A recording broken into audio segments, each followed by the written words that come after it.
All right, we're going to start off with our sound check. So as soon as we get some audio, as soon as I get any confirmation from anybody, we'll get started here. I've got tech support in the back watching for the audio. So just give me a thumbs up or a heart if you can hear this. All right, we're good to go. So before we get started, I just wanted to highlight last week's podcast. That'll give other people a chance to get on.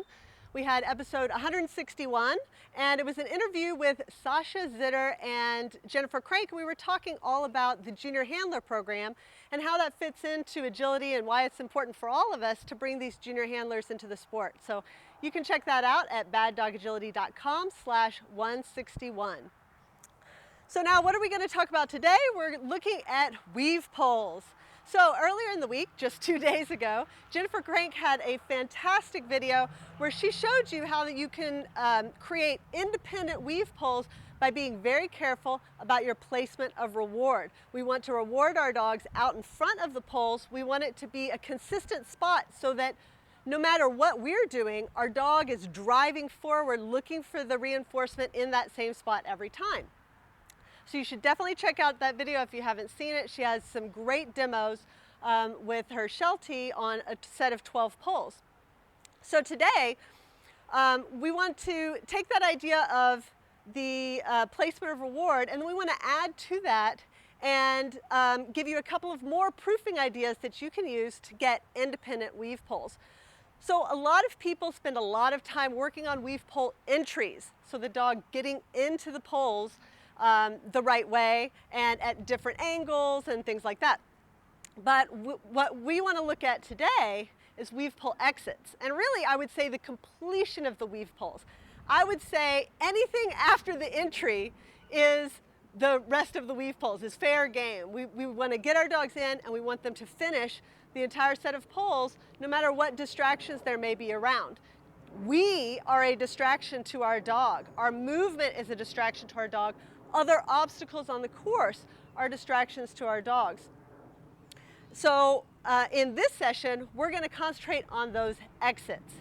Now in your training, it's okay to mix and work some entries, some exits in the same session, but a lot of times I do like to isolate and say this session, say to myself, this session I'm working entries, this session I'm working exits. And even if you mix, that should be a conscious decision, a conscious choice on your part to do that. So I just want you to always be aware of what your goal is in your training session. So one of the things that we like to do when we're doing exits is we like to go back to 6 poles.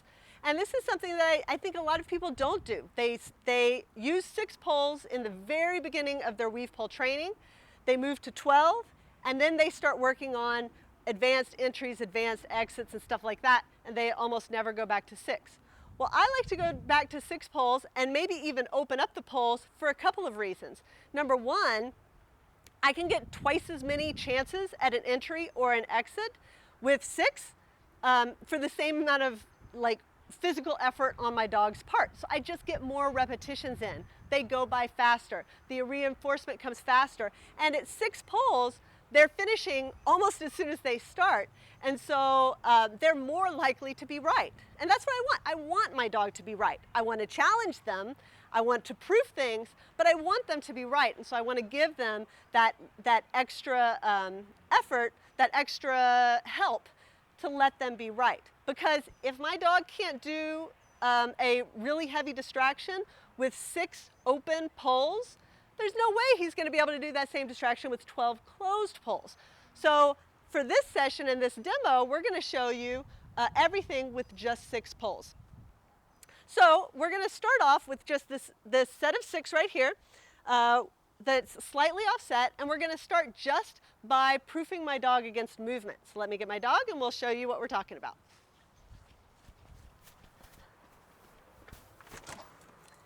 Ben. Hey, buddy, get.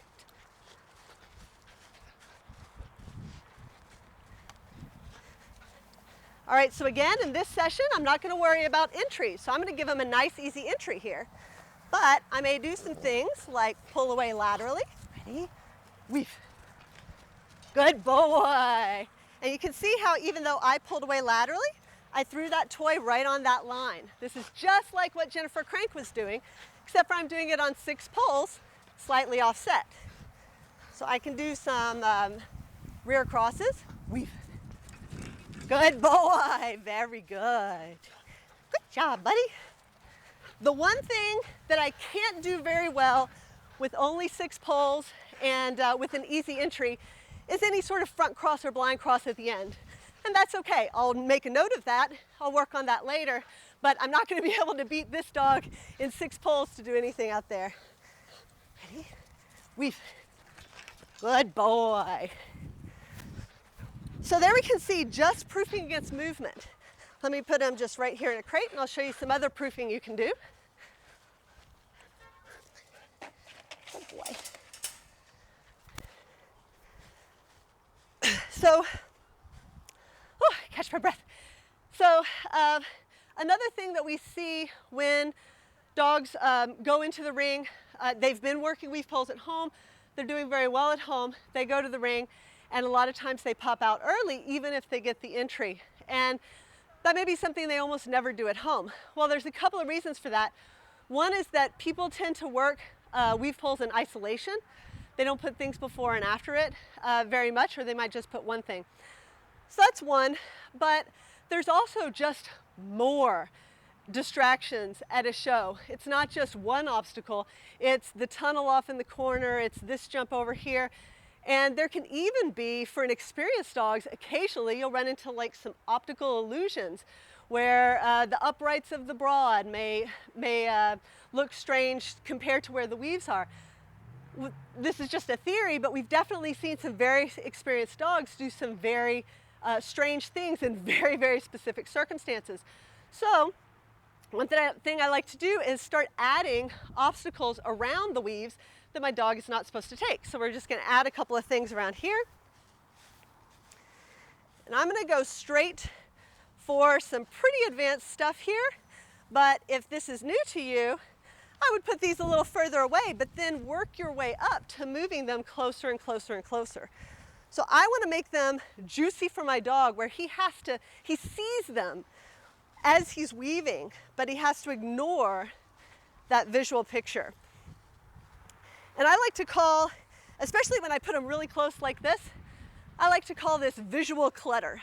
So I like to say, I'm proofing my dog against visual clutter. He needs to just focus on the poles until he's out and ignore all of those other visual things that he's seeing. So in my mind, there's 2 different kinds of distractions. There's a mental distraction like, ooh, a jump, that looks fun.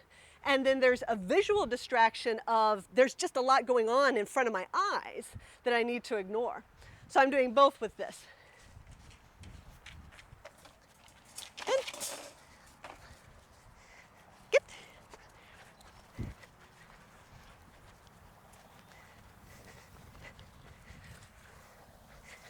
Ready? Weave. Good boy. Very good. Good boy. There it is. There it is. Oh, then get it. Ready? Weave. Good boy. Very good. And I don't know if y'all can see how zoomed in it is, but that reward is just showing up right here every single time. So these are some great proofing ideas for your motion and for other obstacles. Now, let me put them away again real quick, because it is hard to talk and tug. And cameraman, if you could just rotate that camera to the second set of weave poles here.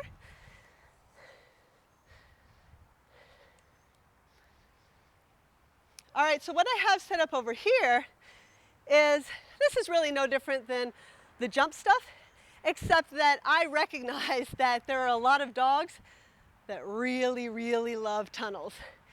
That a tunnel is going to be a way huger distraction for them than some jumps laying around, right?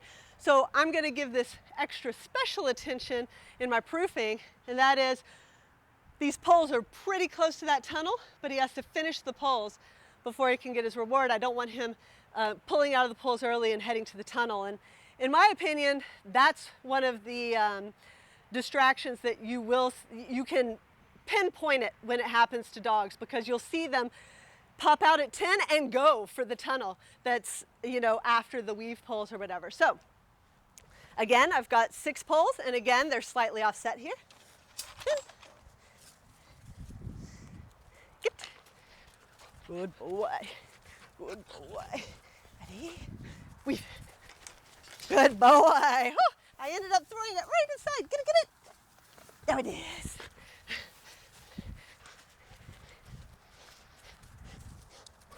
Ready? Weave. Good boy. Very good. Very good job.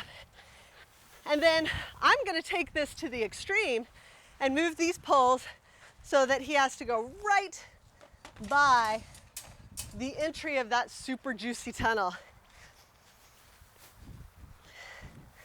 So I'm just going to pull these weave poles up. And of course, when you're doing this with your dog, I would definitely recommend that you do this in like 6-inch increments or something like that. You definitely want to work up to it.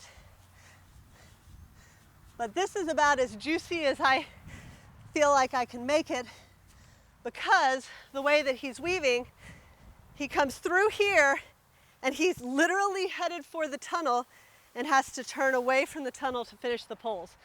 So let's take a look.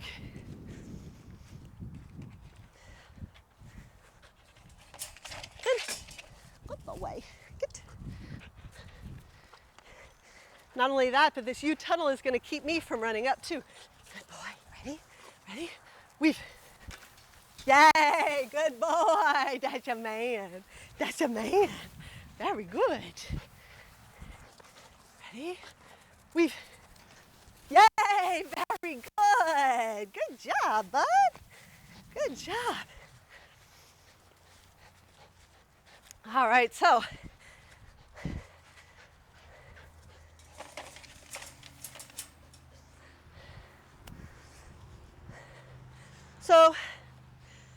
the main things that I really want everybody to get out of this is reward placement is super key. Love the video that Jennifer put together. It looked really great and really illustrated that point.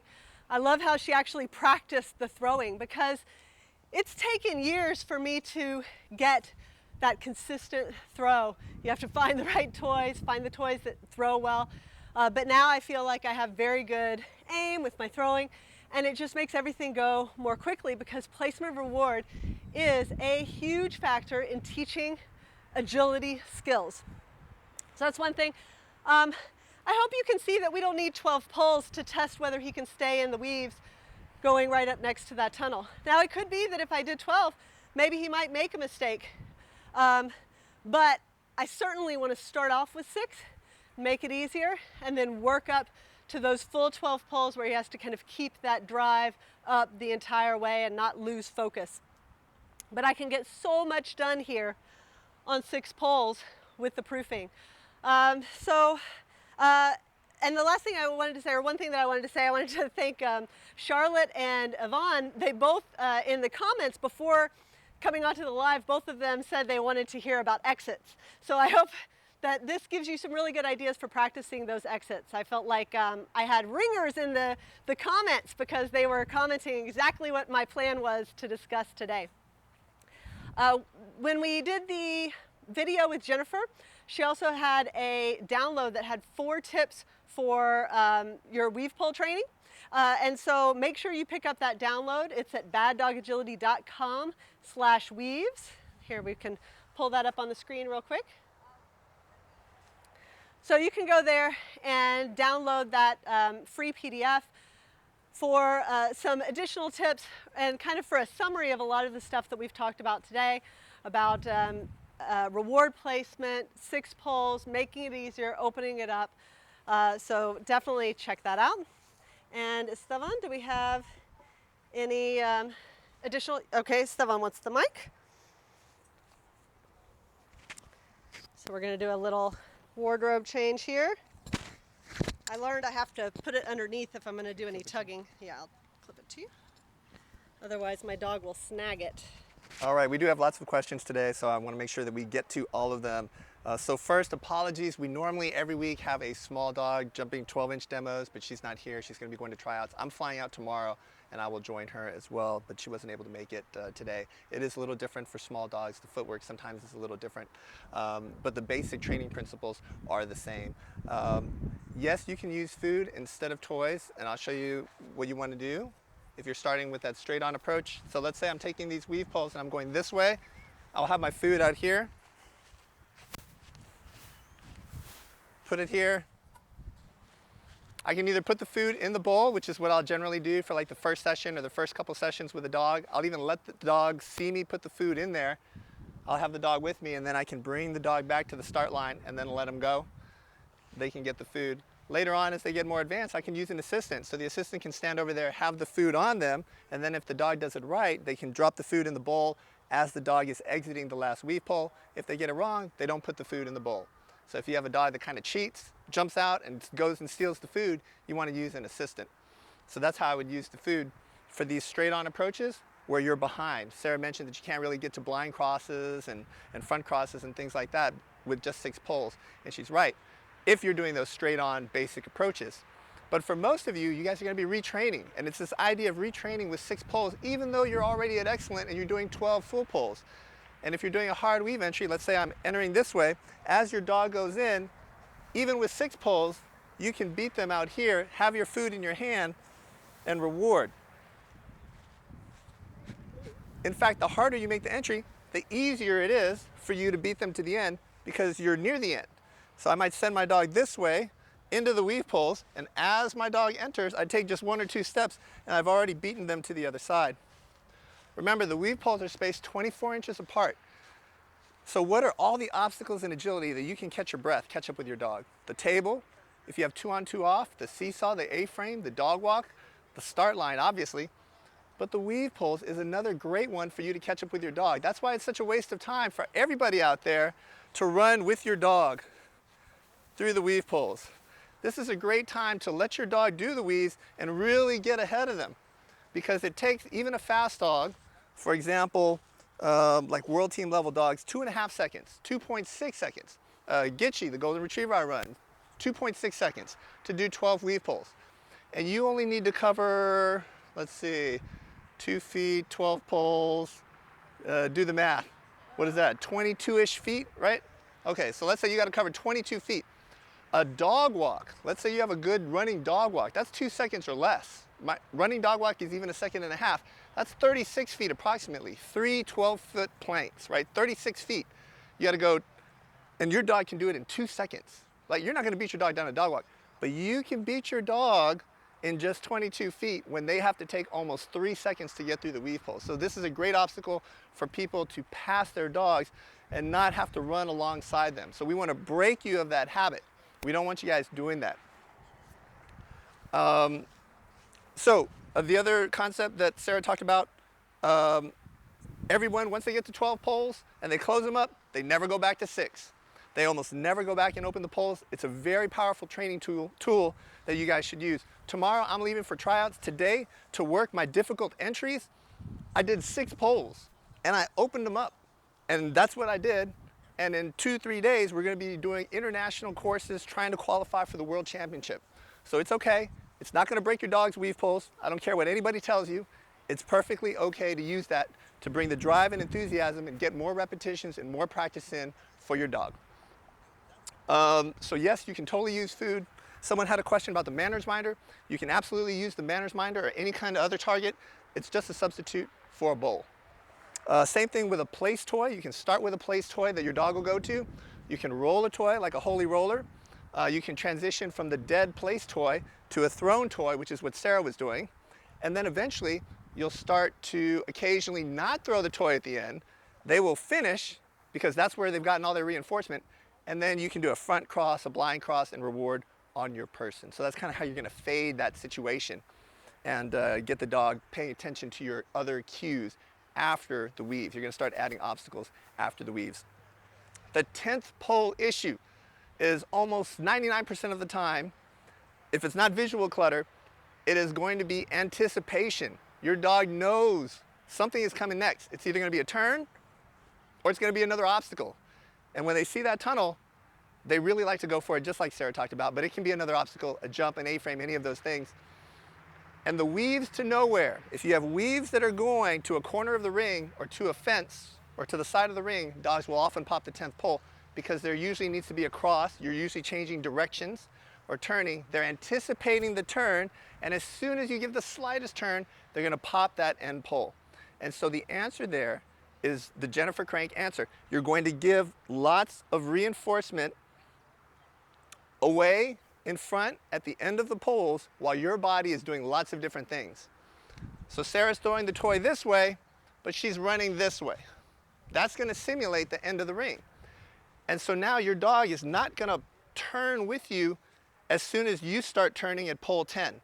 Because most of you out there, believe it or not, you think you're waiting till pole 12 to turn, but at a trial, at pole 10, your body starts to shift to get ready to make that turn at 12.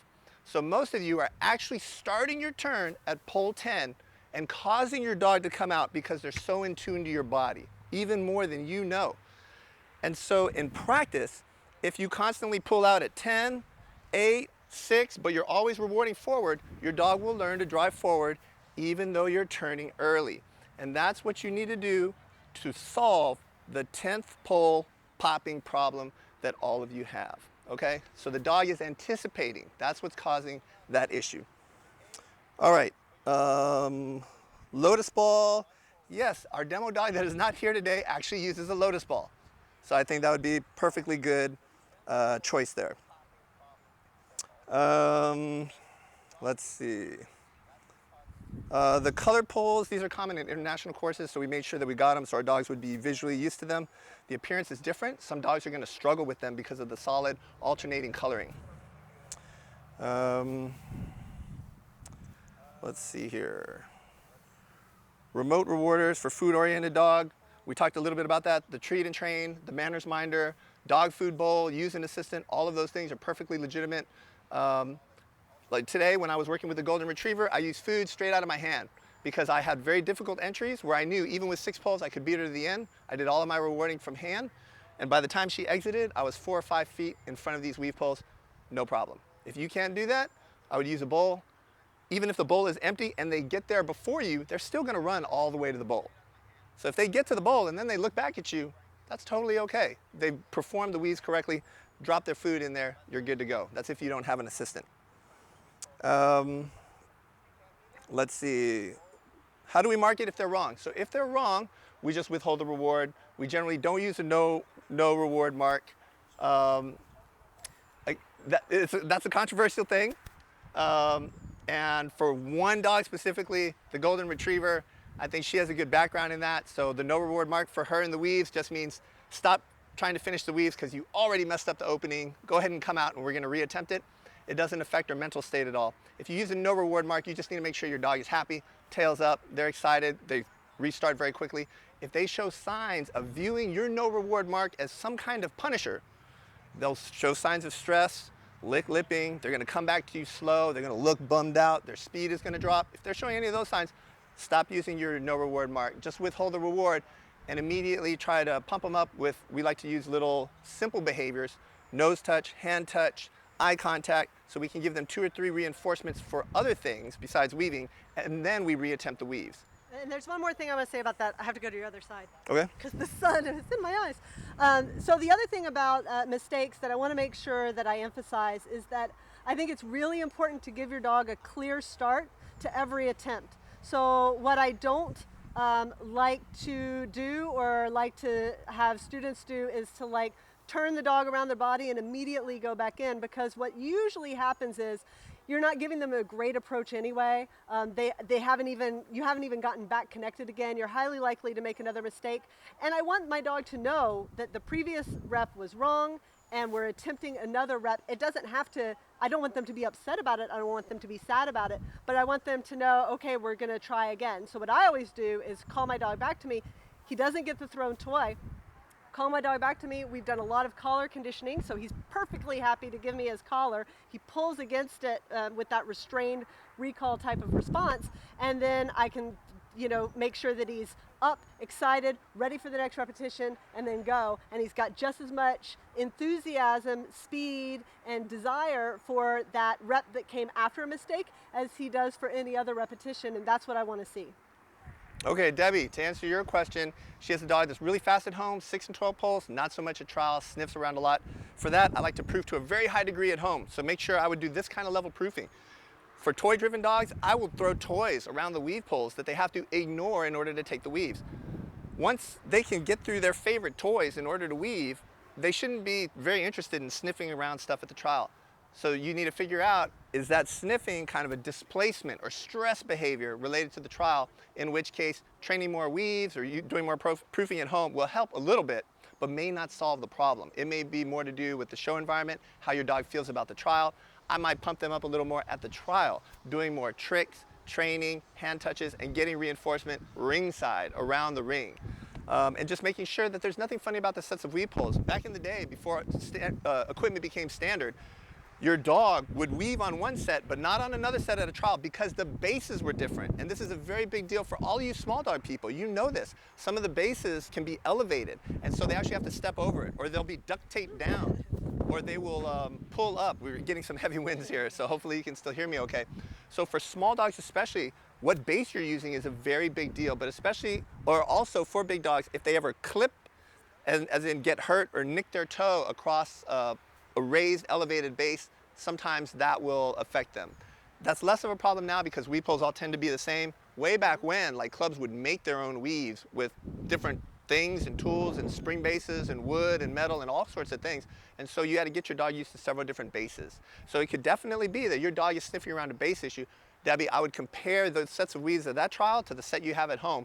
And for us, there were even times when I knew I was going to go to nationals, like our first couple of nationals, I tried to find out what kind of weaves they were using there so we could go and buy or borrow those weaves and make sure my dog got on those weaves before we got to nationals. Because, you know, our weave skills just weren't very good 10, 15 years ago, right? Not like they are today. Okay, someone had a great question. Nicole, she wants to know, would you recommend going back to 6 with spacing to build more straight drive because you just made it to open, they're popping out, they're not independent? Absolutely. Everything you saw in the video today, everything you're gonna see in Jennifer's video, go back to that link. I would absolutely do it. I would go back to 6 poles. If 6 poles is good enough for me to get ready for tryouts in 3 days to try and go to the World Championship, it's going to be good enough for you. It's going to help your dog as well. We also have a video. This is the way that I got Venture to go from 6 to 12, and it works so very well. On the blog, if you search for weave poles, I'm sure you'll find it. But we basically did a set of 6 offset, a space, and then a set of 6 in line. So he got to kind of start off easy, and then it was almost like he was tricked when he got to the 6 that was straight. He was ready, went, and by the time he figured out that it was the straight base, he was already through them. And that progression really helped him make that transition, not only from slightly offset to straight, but from 6 to 12. Okay. Carol has a great question. She wants to know about 2x2s. Should she go back to 2x2s? Yes, you absolutely can, and we have done that. Some of our dogs were trained 2x2, some of them were trained by channel. It doesn't matter what method you use. It turns out all the methods, if you do them right, give you very, very good weave poles. 2x2 is very strong on the entries, so if you're having a lot of entry problems, I really like the 2x2. If you're having a lot of footwork problems, I prefer the channel, generally speaking. And totally fine to go back to 2x2, give it a shot. Someone else says they only have 2x2s, they don't have 6 poles. How do you get offset from that? Well, so for that, let me grab you an example here. Grab the cones, grab the 2 big cones and the 2 little cones right there. 2 big cones, 2 little cones. Okay, and we're just gonna show you very quickly how to set it up. So this is your first set of 2x2s. You're just gonna put them here on the ground. Let's say this is our orientation, and over here, this is your next set of 2x2s, okay? And so you have 4 poles. And so these 2 are attached, those 2 are attached. To open them up, all you have to do is rotate them. So you just rotate it like this, and then you rotate this one like this. Okay, now you have a channel. See that? Now you have a channel. Okay, oh, and then we have actual 2x2s. So Sarah will go ahead and set those up and show you. You need to, I think you need to back them up. Oh, okay. Back them up and throw some poles in there. Sure. So she's going to set that up for you while I answer the next question. I do want to make sure we get through all of these.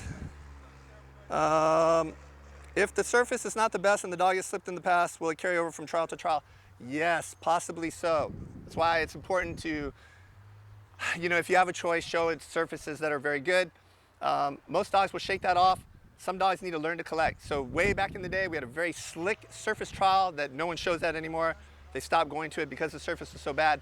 But the dogs would have to basically come to a dead stop if they were going to make it into the weave poles. And so experienced dogs who had been to that show several times would make the weaves. First timers, never going to get in the weave poles correctly, okay? And for softer dogs, it could possibly affect them negatively. Now, I'm not saying it's something to freak out about. It may not bother your dog. It may be okay, but just be aware that surface, dirt versus grass is, and carpeted surfaces, they will impact the performance, the speed, right? Dogs in general are going to be slower on dirt. They're going to be fastest on artificial surfaces, usually, most dogs. Do you want to do the 2x2s? Okay, 2x2. Sarah's going to show that to you real quick. Go ahead and All right, so try and speak in the mic. Yeah, I'll just talk loud. So basically here I have 2 sets of 2x2s, which I think was the question. And you can put, essentially you have a set of 4 poles, and you can make these offset by just rotating them slightly. So I'm going to rotate each set a little bit, and now I've essentially got offset poles. And it's really the exact same thing as the channels. Maybe you lose the tiniest little bit of inch because of the rotation. Now rotate them more for a big one. Yeah, so if you want a big channel, you can do this. Of course, this is like how you teach 2x2s, but at some point, this becomes less about weaving and more about running through. So, I like to, if I'm opening it, I like to open it up just a little bit in general if I'm just trying to make it a little bit easier, so that they're still doing some weaving. All right, so Cheryl, do you reward popping out even? No. So the dog pops out, we don't. If your dog is very soft, they're very not motivated, I might give them those other activities I was talking about. So let's say you're doing some weaves in practice, they pop out. Some people will say, oh, nice try, something like that. I just ignore it, I don't give a reward, and then I immediately have them do something else. So I'll call them to me. So if I'm working with Gitchy, I'll say, Gitchy, come. And she's gonna come. And as she's coming, I'm gonna click and treat. I'm not clicking and treating her for her popping the poles. I gave her a cue, which was to come. She did the behavior, and so she's earned reinforcement. Now I'll say, do this, right? Now she's gonna touch my hand with her nose. Bam, that's another treat. And now I'll walk back to the start, and now we can try again. But in the meantime, she's had 2 reinforcement. It's gonna keep her drive and enthusiasm up. And now we're ready for that second attempt. And Cindy, that should answer your question as well. That's exactly how we handle it when dogs make mistakes. And we do it very quickly. So if you're in practice and your dog makes mistakes in the weave poles, immediately run back here. Run back to the beginning. Call your dog. Fido, come. Click, treat, hand touch, click, treat. Ready, steady, weave. And we're gonna go again. Oh, he messed up again. Okay, come on, buddy. Come on. Nose touch, jump up, sit, get it. 4 tricks there. Handshake. All right, look, ready, steady, weave. We're gonna do it again. That's how I would handle the mistakes. I would not take a long time. I would not mope and be sad. I would not get mad at the dog. I would not have a long conversation with your instructor.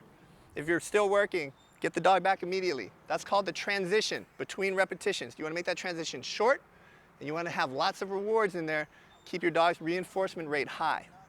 And we actually like to keep our dog up and driven and aroused when we're working, because what a lot of people will find is that if their dog bleeds off a little speed, because, after mistakes, they have more success. But they're having that success because the dog slowed down. And that's not going to transition to the ring, because in the ring your dog is going to be in that high driven state. So I'm not going to try to get it right by reducing the drive and excitement of my dog. I need them to keep that drive and excitement and still be able to function and work. So that's why we're going to do little things, make the transitions short, and do little behaviors to keep our dog's drive and enthusiasm up before we attempt again. Okay, so in a trial, if this happens to you in a trial, you have 2 choices. Totally depends on the situation and the dog. for soft dogs that really get bummed out, and even on the reattempt, they look really bad. They don't look like they want to be there, and they often get the second and third attempt wrong anyway. My inclination is usually to go on. Just go on in the course. Now, let's say you have a fast, over-the-top, super driven dog. They're in a rush to get everywhere, and they don't slow down in order to get the weave entry. Okay, so they enter it in pole 2, and they often enter at pole 2. That kind of dog, I'm not going on with. I'm going to get them back as quickly as possible, reline them up, and reattempt the weaves. Okay, I reached a point with my Rottweiler, very driven dog. This is way back when. 5, 6, 7 runs in a row. She kept entering at the second pole, and the second time we did it, she would do it fine. 7 times in a row. I said, okay, I think this dog knows what's going on. She just kind of thinks this is how it works. You know, you miss it, it's not a big deal, you get a second shot. So I'm only gonna give her 1 shot.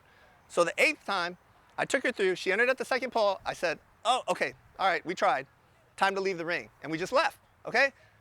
So she's thinking, she didn't get her food after the run. She's thinking, we go up there for run number 9, and she got it the first time. And she never missed again. True story. Okay, so totally dog dependent, okay? Every dog is learning. They're constantly evaluating, do I really need to get in the weave poles? Is this really what they want me to do? Do I have to stay at the start line, or can I sneak off and get started early? You know, they're constantly gonna be trying to get their reinforcement.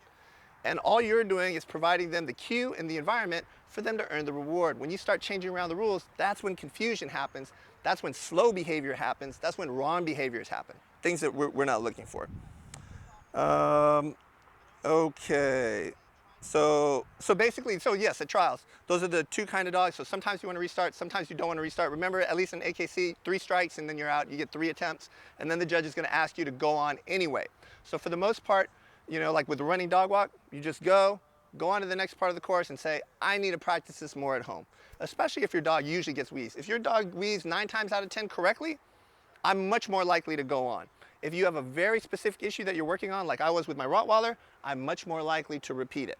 Okay, so it kind of depends. I know that's a little bit of a gray answer, but hopefully that'll give you some information for how to approach it for yourself. If I do reattempt though, I want to do it very quickly. I want to get the dog back. I want to line them up as best I can and really pump them up. Ready, steady, let's go. Weave. Okay. Fast at home, slow at trials, so many different reasons why that can happen. Increase your reinforcement rate here. Remember, anything you can do at home is significantly harder at the real thing. When you're at home, in your underwear, in your bathroom, giving a speech, you're pretty good. You're not forgetting any lines. Now you're at a business meeting in front of your boss, the CEO of the company, and 100 other people, and someone's videotaping you. Now you might forget some stuff, even though you were perfect at home. So your dog is in the same situation with agility. So you know it's hard for you, and you have opposable thumbs and went to college, right? Your dog does not have opposable thumbs, and he does not have an advanced degree, okay? So it's very difficult for your dog as well. So you want to practice, practice, practice, because that's what you would do for yourself. So the better you are at practice, the higher level you prove to, and that's what Sarah was showing you by having all this equipment around here. The higher level you prove to when they go to the trial, now it's easy, because in practice, the tunnel was right there. Now at the show, the tunnel's 20 feet away. It's just not challenging. And that's what you want to do. And we've had several questions along these lines about things being, you know, better at home, slower, or more mistakes in the ring. And I want to make sure that all of you that have that question, please pay attention over the next week or so to the podcast, because we're planning to talk about this specific issue, and we have more thoughts that I think will really help you out. Rhonda, just to very quickly answer your question, yes, you're absolutely right. You could be creating a new behavior chain. She was wondering if you constantly call your dog out of the weaves and then let them reattempt, could you be creating a new different kind of problem? Yes, you possibly could, but I think in the short term, as long as you are doing this short term, the overwhelming number of repetitions is really going to crowd out the several times that you're going to be doing that, even over several sessions. So I think you're probably going to be okay. It's not the kind of back chaining that I would worry about. And that's also the reason why I like to have that clear start, because I don't want it to turn into try, whip around my body, try again.